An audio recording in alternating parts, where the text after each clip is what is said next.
This is what the village of Cwmclydach Vale in the Rhondda Valley looks like today, a traditional mining village of the past, gone on the pit wheels overshadowing this tiny community replaced by rolling green hills and spectacular scenery. Behind this idyllic landscape hides a tragedy that had repercussions for the whole community. In October 1909, the residents of Cwmclydach Vale had become concerned with what appeared to be a large accumulation of water in the old Fernandine level. This led to workmen being appointed to tap the ground around the level to relieve the accumulation of water.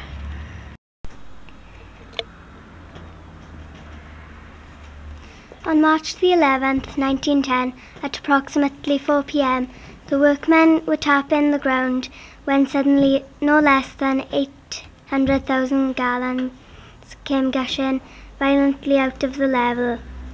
Unknown to the community, the water, along with earth, mud and boulders, swept through Adams Street, destroying 6 houses and flooded up to a depth of 5 foot the remaining houses in Adams Street. This is the site of the level, which is now overgrown. It is this level that burst this bank, causing the 1910 Cwmclydach flood.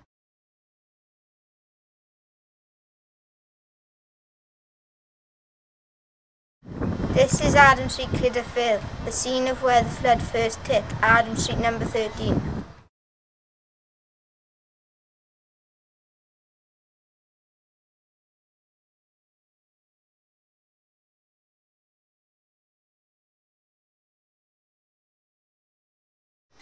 One of the most famous stories that transpired from Adam Street is that of Evan John Williams, who was having a collier's bath while the water burst through his house. The force of the water carried the tub and Mr. Williams down through the main street of Cwmclydach Vale, over the school wall and into the school corridor. This is outside of the school as it stands today. However, it was in the direct path of the flood in 1910.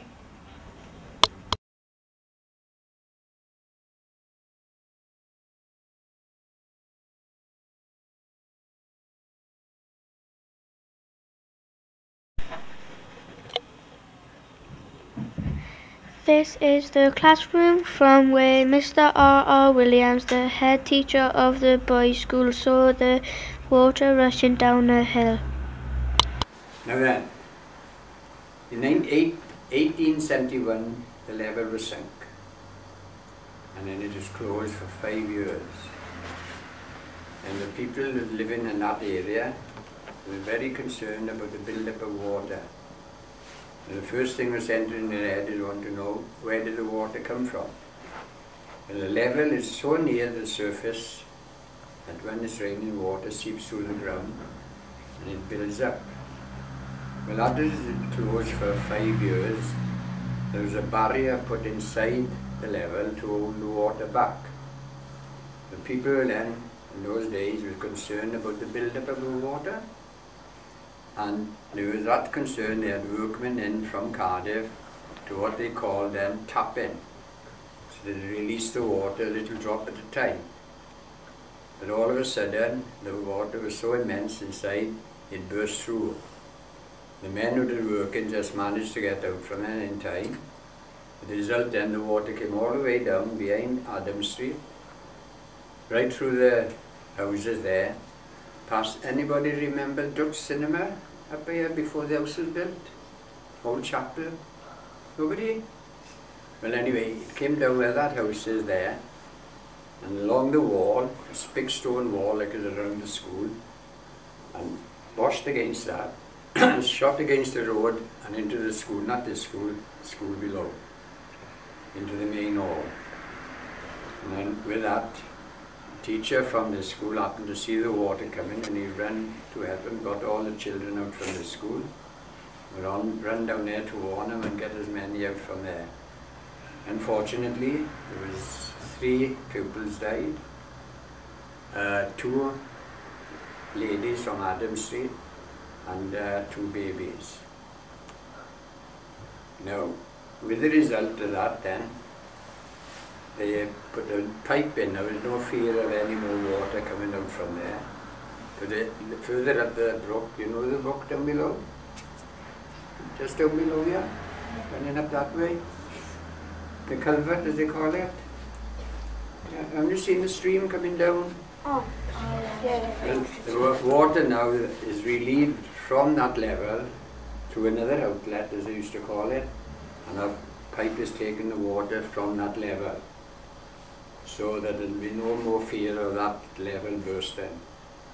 The water demolished our school wall and flooded the classrooms.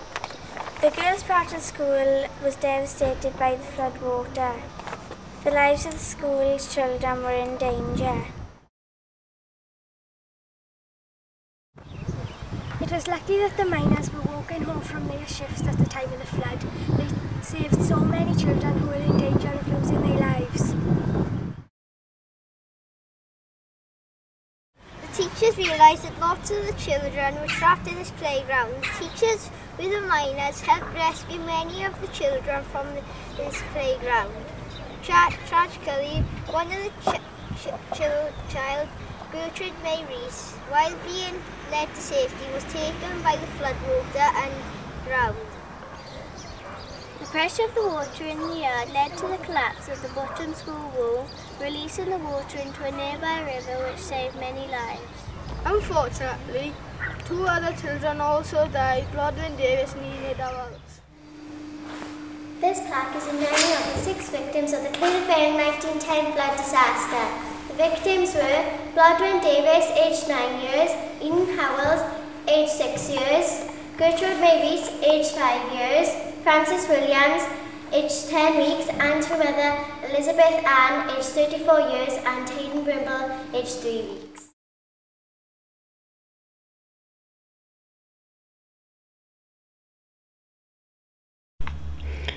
In 2010, it is the centenary of this tragic event.